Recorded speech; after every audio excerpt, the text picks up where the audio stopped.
అందరికీ నమస్కారం. నమో వెంకటేశాయ. ఈరోజు 14వ తారీఖు ఫిబ్రవరి 2024 సామూత్ నగర్, కాకినాడ సామూత్ నగర్లో శ్రీ వైభవ వెంకటేశ్వర స్వామి ఆలయ విగ్రహ ప్రతిష్ట ఈరోజు ఆచార్య సమక్షంలో చేయడం జరిగింది. 10:58 నిమిషాలకి ముహూర్త ప్రకారం ఈరోజు విగ్రహ ప్రతిష్ట చేసాం. చాలా సంతోషంగా ఉంది. కరెక్ట్గా 2 సంవత్సరాల్లో ఈ గుడి నిర్మాణం పూర్తి చేసుకోవడం దేవుడి యొక్క అనుగ్రహంతో పూర్తి చేయడం జరిగింది. తప్పకుండా ఈరోజు సాయంత్రం రేపు కాకినాడ ప్రజలు భక్తులందరూ కూడా వచ్చి ఈ ఆలయాన్ని సందర్శించవలసిందిగా, సందర్శించి స్వామివారి ఆశీస్సులు తీసుకోవాలని, వెంకటేశ్వర ఆశీస్సులు తీసుకోవాలని మనస్ఫూర్తిగా కోరుకోవడం జరుగుతుంది. అదేవిధంగా ఎల్లుండి అంటే 16వ తారీఖు సాయంత్రం 4 గంటలకు కరెక్ట్గా రంగరాయ మెడికల్ కాలేజ్ గ్రౌండ్లో చాలా పెద్ద ఎత్తున వైజాగ్ నుంచి స్వామిజీలు వచ్చారు. పెద్ద ఎత్తున శ్రీనివాస కళ్యాణం చేయడం జరుగుతుంది. కనుక 16వ తారీఖు 4 గంటలకి కాకినాడ పట్టణ ప్రజలందరూ కూడా పాల్గొని ఆనందాన్ని వ్యక్తం చేయాలి. కానీ నేను రీతిలోనే ఈ యొక్క కళ్యాణాన్ని, స్వామివారి కళ్యాణం చేస్తున్నాను. గతంలో ఆనంద భారతిలో చేశాను. ఆనంద భారతిలో గతంలో 10,000 మంది మాత్రం ఏర్పాటు చేయడం జరిగింది. కానీ అక్కడ ప్లేస్ సరిపోదని ఉద్దేశంతో ఈరోజు సుమారు 30,000 మందికి రంగరాయ మెడికల్ కాలేజీలో ఏర్పాటు చేస్తున్నాను. అదేవిధంగా తిరుమల తిరుపతి దేవస్థానానికి కూడా లడ్డూలు వచ్చినాయి.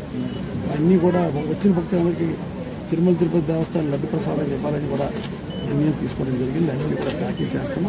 కనుక 16వ తారీఖు సాయంత్రం 4 గంటలకి రంగరాయ మెడికల్ కాలేజీ గ్రౌండ్కి వచ్చి అక్కడ కళ్యాణాన్ని చూస్తే ఆనందం చూస్తే దీంతో ఈ కళ్యాణం గతంలో వాళ్ళతో చేయించిన ఇప్పుడు కూడా వాళ్ళతో వైజాగ్ శ్రీ వైభవ వెంకటేశ్వర స్వామి గుడిలో ఉన్న అర్చకులు, స్వాములు ఈ యొక్క కళ్యాణం అయింది. 1 by 1 అమ్మవారి ఇద్దరు జేవిజీలు, గౌడి స్వామి, అదేవిధంగా ధ్వజస్తంభం అన్నీ కూడా 1 by 1 ఈరోజు అన్నీ పూర్తి చేస్తారు. సో ముహూర్త ప్రకారం యంత్రాలు అయితే పెట్టడం జరిగింది. ముహూర్త ప్రకారం అంటే ముహూర్త ప్రకారం యంత్రాలు పెట్టడమే చూస్తారు. ఆగమశాస్త్ర ప్రకారం యంత్రాలే ముహూర్తంగా చూస్తారు. కానీ యంత్రాలు అది పెట్టడం జరిగింది కాబట్టి ఒక్కొక్క పని ఇప్పుడు స్వామివారిని నిలబెట్టడం జరిగింది. ఇప్పుడు అలంకరిస్తున్నారు. స్వామివారి అయిన తర్వాత అమ్మవార్లు అయిన తర్వాత జేవిజీలు, తర్వాత గౌడల్వారు అయిన తర్వాత అత్సాలి ధ్వజం, ఇవన్నీ కూడా సాయంత్రం తీసుకుంటారు.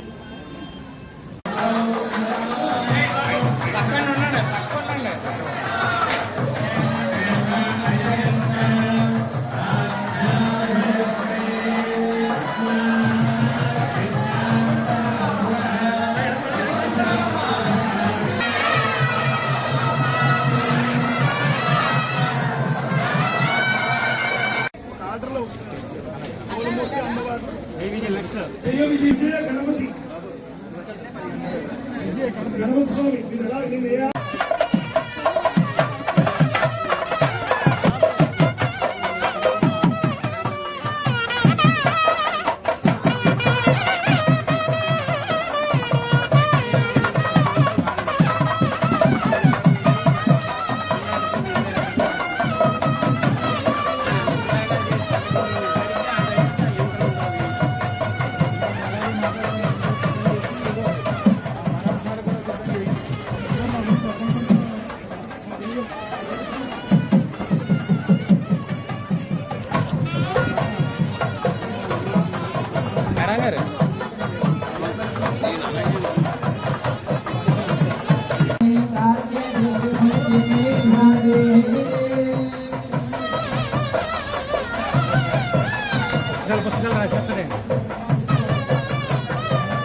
యంత్రస్థాపన అయిన తర్వాత మూర్తిని బయట పెట్టేటప్పుడు చూడాలని కానీ అది కానీ మనం చేయకూడదు.